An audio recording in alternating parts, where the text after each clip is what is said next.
Factor tree of 344. So 344, it can be written as 2 times 172. 2 times 172 means 344.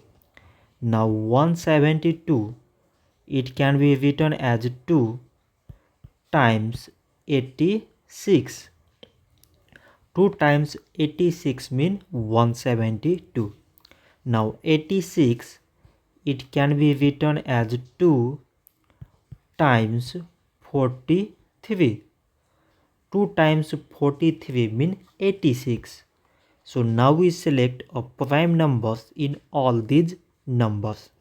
So prime numbers are 2, 2, 2 and this 43.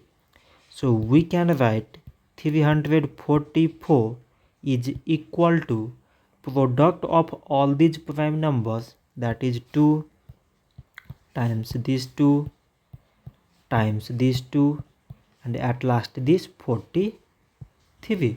So this much for today and thanks for watching.